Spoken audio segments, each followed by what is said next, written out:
Hey everybody, welcome back to another adventure with me. And tea. What you got going on today, Tom? I am making a blueberry cobbler, and it's a recipe from Brooke from Cog Hill Farm on a Cog Hill skillet. Okay, and we're going to reduce the ingredients by half, right? Because it's a smaller skillet. Right. All right, so we'll take everybody step by step and show them what we're going to do. How's that sound? That sounds good. Okay, sounds like a plan. Okay, so I see you've got all your ingredients here. You've got your skillet laid out. What you gonna put in the skillet? I am going to put half a stick of butter, Okay. and then I'm going to stick it in the oven while it's preheating. Okay. And then I'm going to mix the ingredients, whisk together flour mix with a whisk. Okay, let's do this. So you got half a cup. I got a half a cup of self-rising flour, Okay.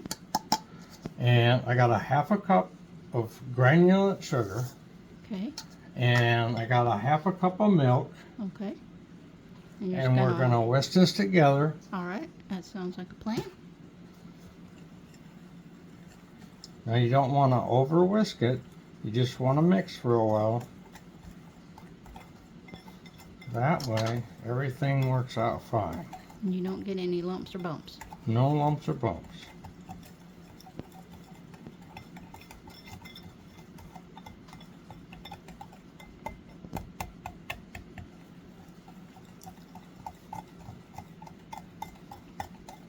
I see you've got some blueberries there, so I think in Brooke's recipe she said you can use 1 to 3 cups of whichever kind of fruit you want. So I think you can kind of be willy-nilly with the fruit if you want to. Right. And put as much as you want. No matter what fruit you use, you go through the same steps in your choice of fruit. Right. And on the original recipe, it's 1 stick of butter heated in the skillet in the oven, 1 cup of flour, it's self-rising flour, 1 cup of granulated sugar, 1 cup of milk, and 1 to 3 cups of fruit. So we're just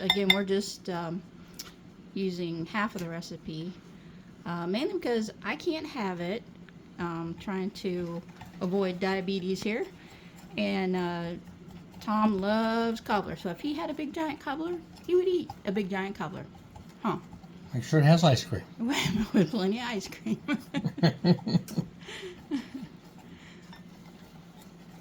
So y'all hang out with us for a minute while we wait for the oven to preheat, and we will be right back with you.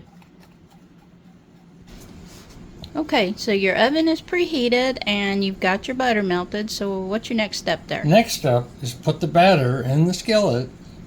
But you're not and going to... don't stir it. Right, not No going to whisking, stir it. no stirring.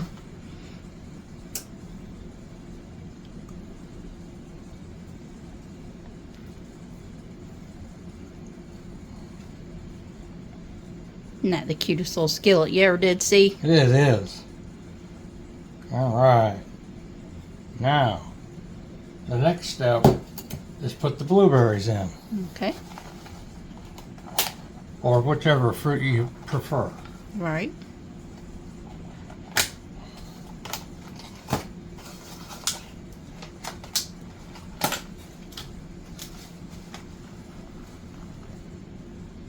Now, I'm putting blueberries in the skillet.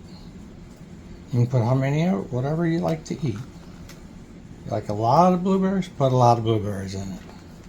And Or if you any don't fruit. want your blueberries to sink down in, if you want them to stay more up towards the top, you could always roll them in a little bit of flour. That helps keep them from sinking down. But he doesn't care where the blueberries are, as long as there's plenty of them. With ice cream. Well, ice cream. Right.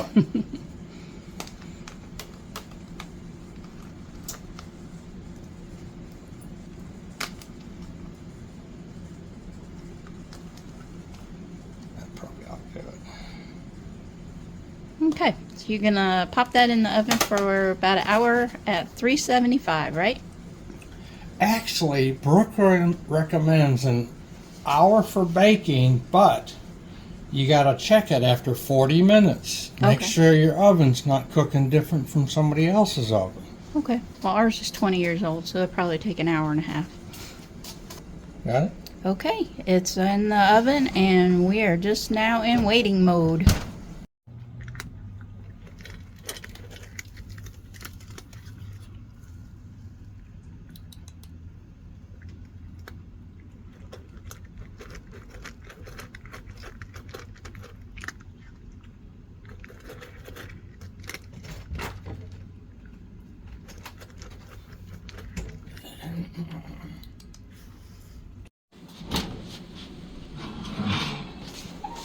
Oh, that's looking pretty good.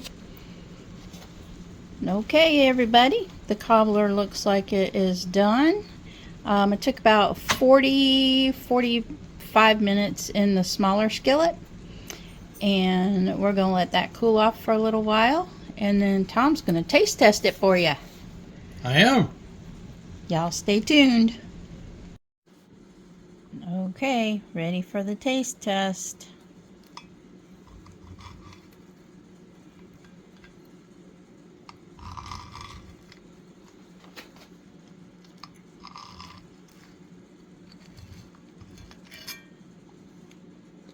What do you think? Looks pretty good? Looks pretty good.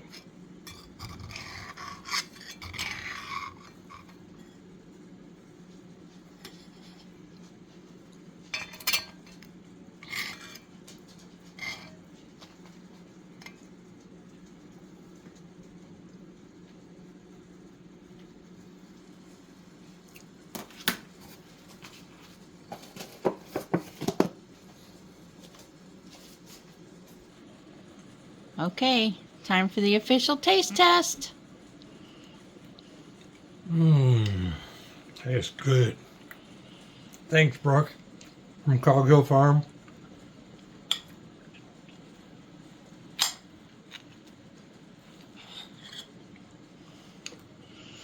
So, would you go as far as to say that if you cook it in a Cog Hill Farm skillet, it makes it taste better? Yes. All right, well, thanks everybody for joining us on this adventure with me And tea. and the Blueberry Cobbler. Y'all have a great day, and we will catch you in the next one.